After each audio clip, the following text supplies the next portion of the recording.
Quem tem medo do feminismo negro? Livro de Djamila Ribeiro. Introdução. A máscara do silêncio. O feminismo negro não é uma luta meramente identitária, até porque branquitude e masculinidade também são identidades. Pensar feminismos negros é pensar projetos democráticos. Hoje afirmo isso com muita tranquilidade, mas minha experiência de vida foi marcada pelo incômodo de uma incompreensão fundamental. Não que eu buscasse respostas para tudo. Na maior parte da minha infância e adolescência, não tinha consciência de mim. Não sabia por que sentia vergonha de levantar a mão quando a professora fazia uma pergunta já supondo que eu não saberia a resposta. Por que eu ficava isolada na hora do recreio? Porque os meninos diziam na minha cara que não queriam formar parte com a neguinha na festa junina. Eu me sentia estranha e inadequada. E na maioria das vezes fazia as coisas no automático, me esforçando para não ser notada.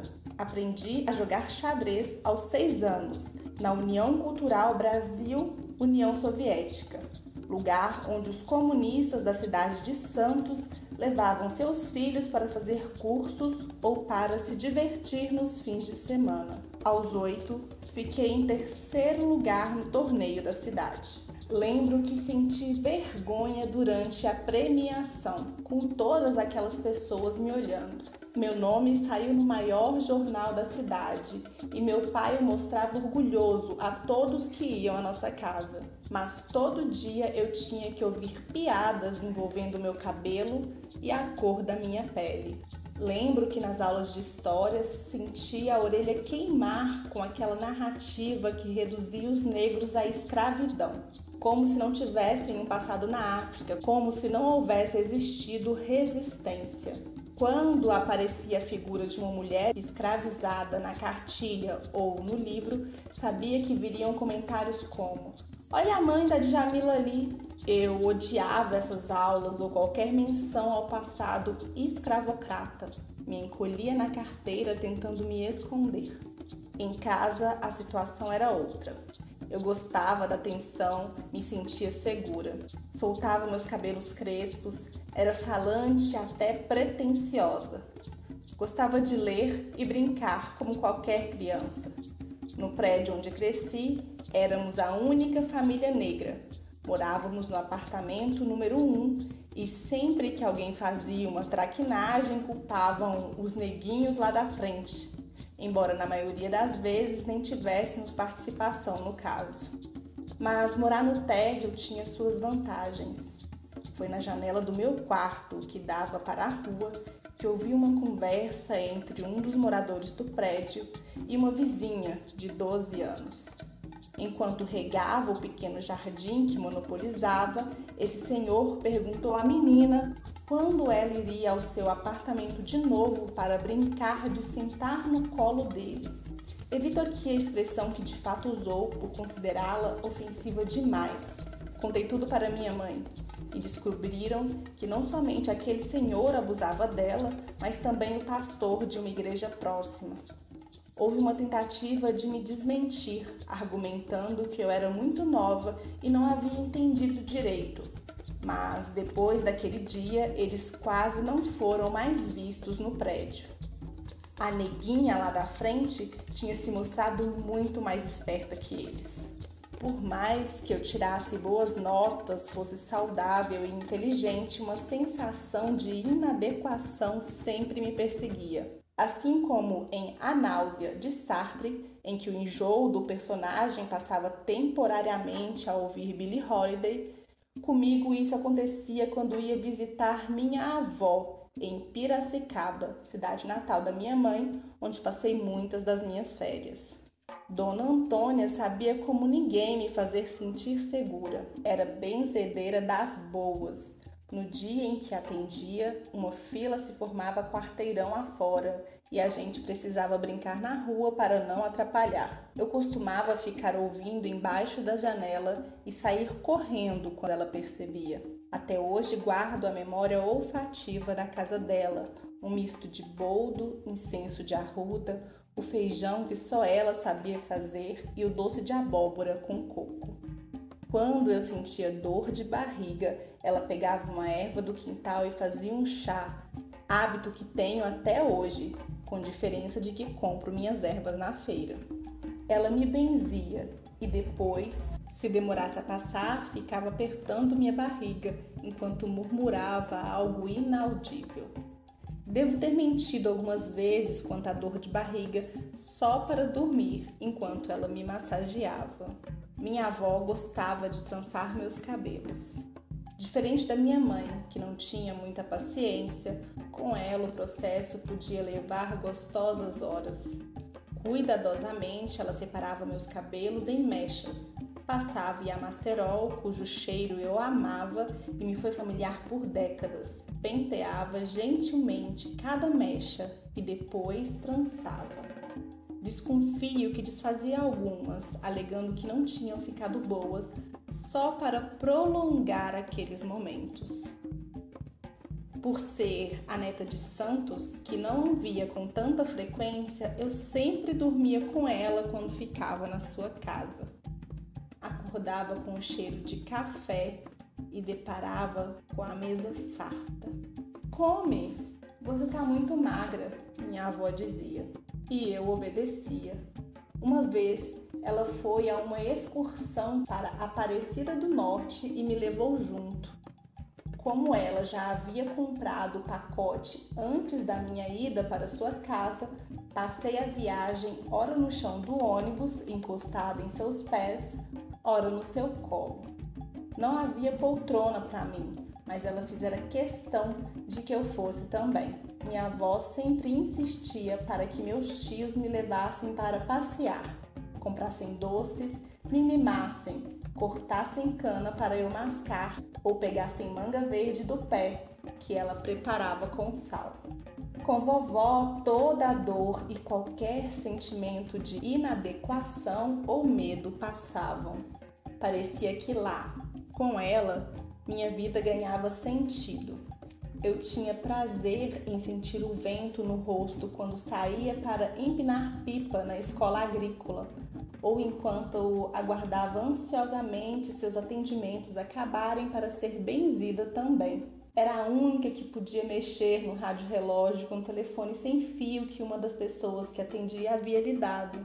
Se ia a Santos nos visitar, eu não queria sair de perto dela e chorava quando ela ia embora. Assim como chorava quando precisava voltar de Piracicaba. Sabia que não teria mais minha Billie Holiday para me tirar daquela náusea que não sabia nomear. Vó Antônia faleceu quando eu tinha 13 anos. Ela fora picada por um barbeiro na infância, desenvolvera a doença de Chagas e vivera com marca-passo boa parte da vida. Eu me recordo claramente do dia em que recebi a notícia de sua morte. Havia ganhado um par de patins do meu pai e brincava de apresentar com um amigo. Ligaram de Piracicaba e deram a notícia. Meu irmão foi me contar. Fiquei paralisada, sem entender como lidar com aquela informação.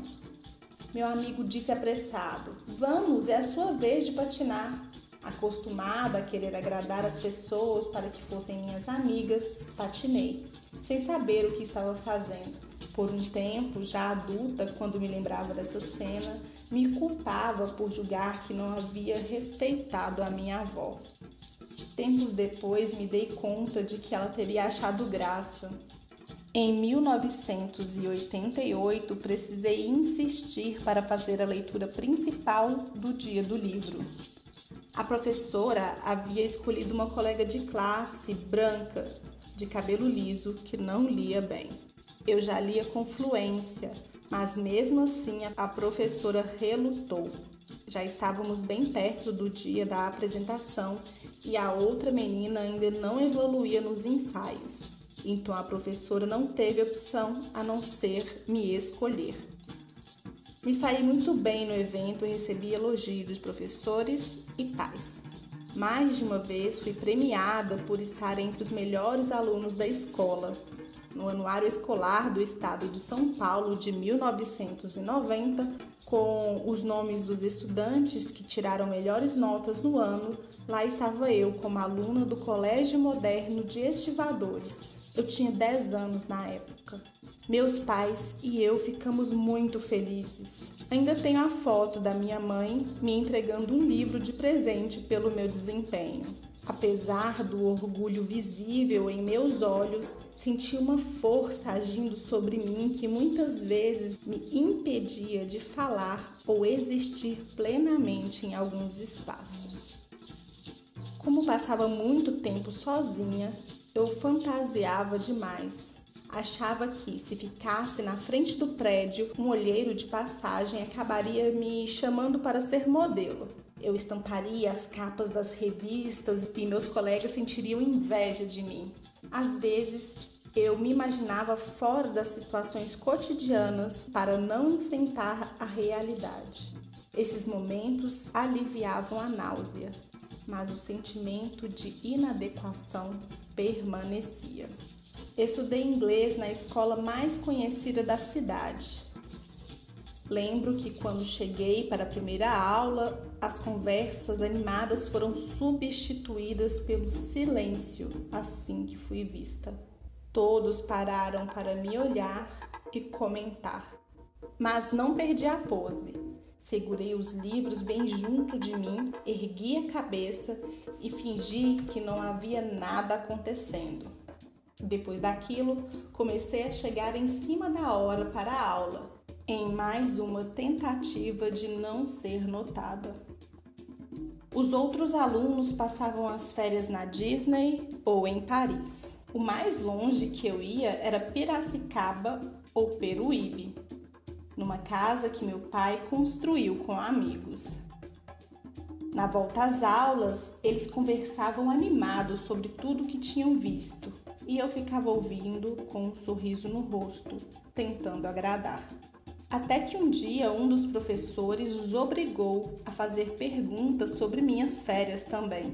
Houve alguns minutos de hesitação e sorriso amarelo até que eles entendessem que minhas férias não eram nada interessantes. Uma vez, um professor pediu que levássemos para a aula alguma coisa que havia sido comprada no exterior.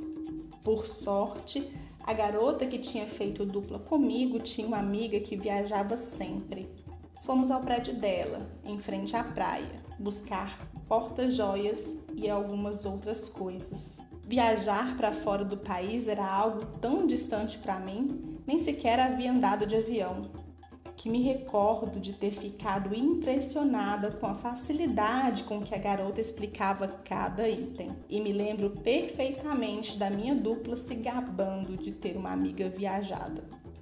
Algumas vezes, durante as aulas, eu fantasiava que morava numa casa bonita, com uma cama só para mim, no lugar do beliche que eu dividia com minha irmã. Eu ia às aulas de ônibus porque meus pais não tinham carro e ficava sonhando com um dia em que meu pai buzinaria para mim na porta da escola.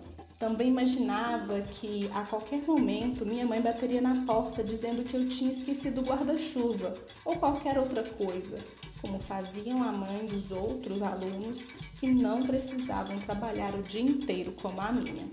O máximo que acontecia era uma funcionária bater na porta e me chamar para a sala da diretora para avisar que meu pai precisava quitar a mensalidade. Antes desse lugar, eu tinha estudado em uma escola de idiomas mais modesta e ainda assim era a única aluna negra. Havia um garoto que sempre me xingava, subindo as escadas atrás de mim, proferindo insultos racistas. Eu odiava ir às aulas. Um dia, meu pai foi comigo fazer a rematrícula. Ele subiu antes de mim, porque passei no banheiro. Quando o garoto me viu, correu atrás de mim para recomeçar o ritual macabro. Ri por dentro. Fui subindo vagarosamente as escadas, em vez de quase correr como sempre fazia para me livrar dele. Quando chegamos lá em cima, meu pai me aguardava na recepção. Assim que o avistou, o menino gelou. Contei ao meu pai o que o garoto fazia. e ele deu um escândalo. Pago a mesma merda que o pai desse moleque. Essa situação não pode se repetir.